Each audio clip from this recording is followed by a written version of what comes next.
네, 귀가하던 여고생을 살해한 장윤기 사건이 새 국면을 맞았습니다. 수사를 담당했던 경찰관이 증거인멸 혐의로 긴급 체포됐습니다. 장윤기 차량에서 핵심 증거인 케이블타이 뭉치를 발견하고도 확보하지 않은 건데요. 결국 이 결정적 증거는 지금 어디에 있는지조차 확인되지 않고 있습니다. 장진우 기자가 단독 취재했습니다. 광주 여고생 살해범 장윤기 사건을 담당해온 광주 광산경찰서 수사팀장이 오늘 아침 긴급 체포됐습니다. 지난 5월 장윤기의 SUV 압수수색 과정에서 핵심 증거를 발견하고도 압수하지 않아 증거를 인멸한 혐의입니다. 수사팀장이 누락한 증거물은 납치나 결박에 쓰일 수 있는 케이블타이, 차량 조수석에 놓인 비닐 속에 케이블타이 여러 뭉치가 들어있었는데 지금은 사라진 걸로 파악됐습니다. 경찰은 장윤기 차량을 수사팀에서 넘겨받아 약 2주간 몰고 다닌 장윤기 부친이 케이블타이가 사라진 것과 관련 있는지도 조사 중입니다. 체포된 수사팀장 외에 수사팀 전원도 수사선상에 올랐습니다. 경찰청은 특혜 수사 의혹 등을 밝히기 위해 특별수사팀을 꾸렸고 수사관들을 대거 파견했습니다. 특별수사팀은 수사 경과 등을 광주경찰청 지휘부가 아닌 국가수사본부장에게 직접 보고할 방침입니다. 긴급 체포한 수사팀장에 대한 구속영장 청구 여부도 검토하고 있습니다. 홍석기 국가수사본부장은 명운을 걸고 수사하겠다고 밝혔습니다. 채널A 뉴스 장진우입니다. 네, 경찰의 혐의 적용 과정에도 의문이 제기됐습니다. 경찰은 장윤기에게 단순 살인 혐의만 적용해 검찰에 넘겼는데요. 하지만 이후 검찰은 강간 살인죄로 혐의를 변경해 재판에 넘겼습니다. 당시 경찰은 증거가 부족했다고 설명해 왔는데 채널A 취재 결과 경찰 프로파일링 보고서에는 장윤기의 범행에 성폭행 목적이 의심된다는 내용이 담겼던 걸로 파악됐습니다. 김지우 기자가 단독 보도합니다. 장윤기를 일반 살인 혐의로 검찰에 넘긴 광주 광산경찰서 수사팀.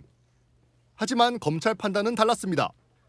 범행 직전 장윤기가 차량 뒷문을 열어놓은 점, 자취방 성인용 인형을 훼손한 점 등을 감안해 성폭행 목적의 살인죄로 혐의를 바꿔 재판에 넘겼습니다.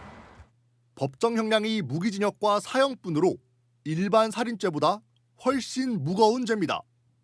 그런데 채널A 취재 결과 경찰 프로파일링 보고서에는 장윤기의 범행에서 성폭행 목적을 강하게 의심하는 내용의 분석 결과가 담겼던 걸로 파악됐습니다. 경찰 프로파일러가 장윤기를 면담하고 작성한 보고서입니다. 하지만 수사팀은 내부 논의 끝에 일반 살인죄만을 적용하기로 결론 내렸습니다. 광주경찰청 관계자는 검찰 송치 전날까지도 성폭행 살인 혐의 적용을 검토했지만 당시에는 입증할 만한 직접 증거가 없다고 판단했다고 설명해왔습니다. 하지만 담당 수사팀장이 증거인멸 혐의로 긴급 체포되면서 당시 수사팀의 판단 과정도 되짚어봐야 한다는 지적이 나옵니다. 채널A 뉴스 김지우입니다.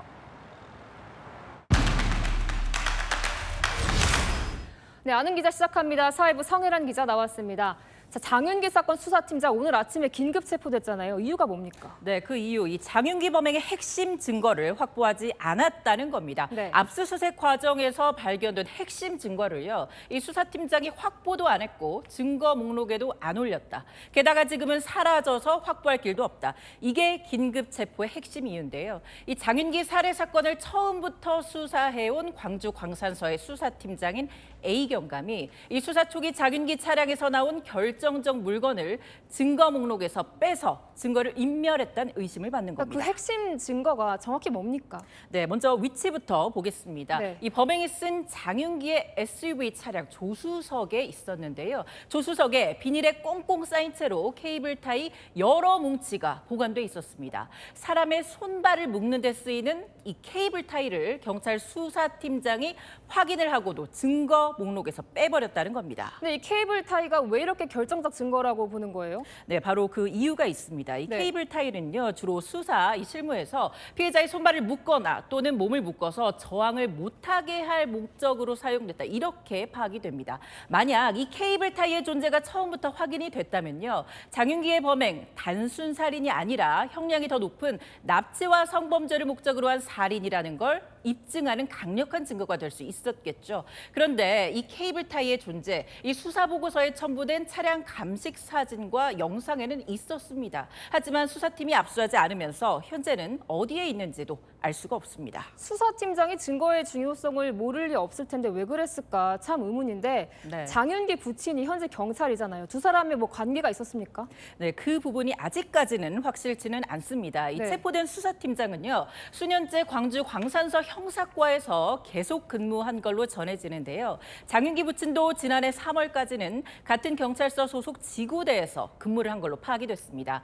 일선서와 지구대, 근무 장소는 달랐지만요. 범인 인계나 사건 처리 과정에서 접점이 있었을 가능성 제기되는데요. 하지만 수사팀장은 장윤기 부친과 일면식도 없는 사이라고 이 수사 과정에서 주장한 걸로 파악되고 있습니다. 그런데 이 수사 정보가 장윤기 부친에게 여러 번 흘러들어갔다 이런 의혹도 계속 나오고 있잖아요. 네, 맞습니다. 이 문제는 한두 건도 아니라는 겁니다. 이 수사팀이 장윤기의 원룸 주소와 현관 비밀번호를 알려준 건 물론이고요. 이 SUV 차량을 부친에게 넘겨주고 10여 차례에 걸쳐 부자 간의 통화 연결도 해줬다. 이게 바로 검찰이 파악한 건데요.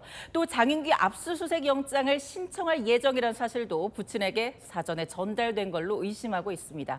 자, 통상 이런 부분은요, 이 수사팀장의 지휘나 승인 없이는 이루어지기가 어렵거든요. 경찰이 수사팀장의 역할을 집중적으로 들여다본 이유도 여기에 있습니다. 네, 하나 더 의문인 건 이 경찰의 특혜 수사 의혹을 경찰이 수사해도 되는 겁니까? 네, 경찰도 바로 이런 시선을 의식하고 있습니다. 네. 오늘 오전만 해도요, 경찰청 국가수사본부는 사건을 담당했던 형사팀 수사에서 배제하겠다고 했거든요. 그런데 반나절 만인 오후엔 광주경찰청 지휘부까지 배제하기로 했습니다. 제 식구 감싸기란 비판을 피하려고 강수를 둔 건데요. 국가수사본부장이 직접 챙기겠다고 한 수사인 만큼 납득할 만한 결과가 나올지 지켜봐야겠습니다. 네, 잘 들었습니다. 아는 기자 성혜란 기자였습니다. 네, 광주 여고생 살해범 장윤기를 수사한 경찰이 현직 경찰관인 장윤기 아버지에게 주요 수사 상황을 유출하고 증거를 인멸한 것으로 알려져 논란이 커지고 있습니다. 왜 여학생을 공격했습니까? 여학생이 놀아주는 거 아닙니다. 저는 채운 학생의 엄마입니다. 저희 가족은 하루아침에 사랑하는 딸을 잃었습니다.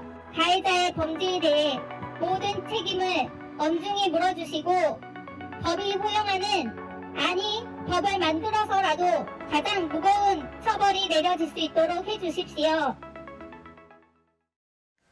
네, 주요 증거를 인멸한 걸로 알려진 수사팀장이 오늘 긴급 체포가 됐습니다.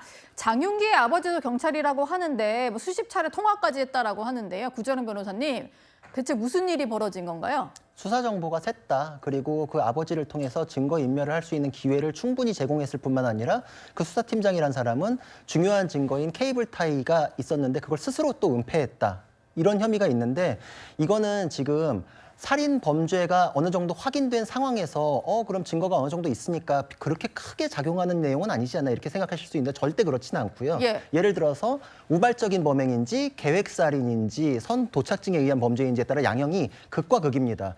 미리 성 도착증에 의해서 타겟을 물색하고 내가 계획해가지고 범행을 했다. 이게 그냥 충동적인 범죄, 묻지마 범죄 이거하고는 양형 차이가 극과 극인데 우리나라는 뭐 실질적으로 사형 폐지국이지만 사형이 있는 나라를 전제로 했을 땐 사형인지 무기징역인지를 가릴 수도 있는 정도의 양형상의 영향을 미칠 수 있거든요. 그러니까 지금 혈흔이 묻은 거, 차량이나 뭐 원룸에 가가지고 훼손된 리얼도를 폐기하게끔 했다. 뭐 이런 것들에 대해서는 이 사람이 평소에 어떤 성향을 가지고 어떤 준비를 해가지고 이 범행에 이르렀는가 그 동기나 과정을 쭉 빼가지고서 알 수 있는 중요 증거들이거든요.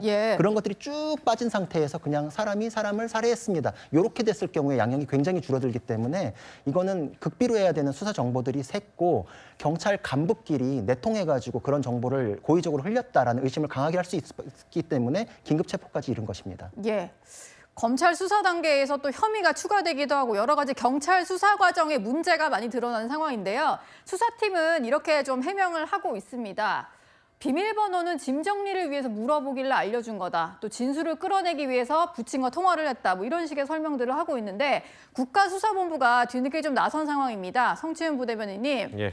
지금 야권에서는 이 과정을 토대로 검찰 보안 수사권 폐지하면 안 되겠다 이런 목소리가 커지고 있거든요. 그러다 보니까 국수본에서도 이번 사건에 명운을 걸겠다 뭐 이런 얘기를 하네요. 그렇죠. 그런 보안 수사권 관련돼서는 그런 주장을 할 수 있는 또 근거로 작동할 수 있다고 생각합니다. 그렇기 때문에 사실 대통령실에서도 대통령도 보안 수사권 폐지가 원칙으로 하되 이런 문제가 발생했을 때 이런 피해자가 나오지 않기 위한 방법들을 대책을 강구해야 되지 않겠냐라는 얘기들을 하셨던 거라고 저는 생각을 하고요.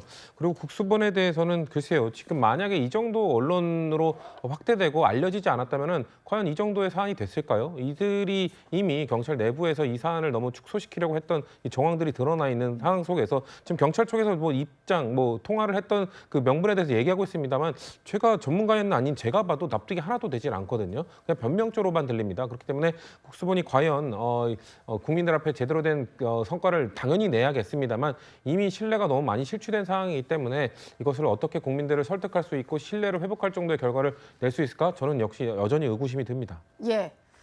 사실 이번에 다 논란이 되고 있는 이런 의혹도 언론이 보도하지 않았다면 그냥 묻혔을 사안이라는 점을 모든 국민들이 똑똑히 지켜보고 있습니다. 제대로 된 수사를 한번 지켜보겠습니다.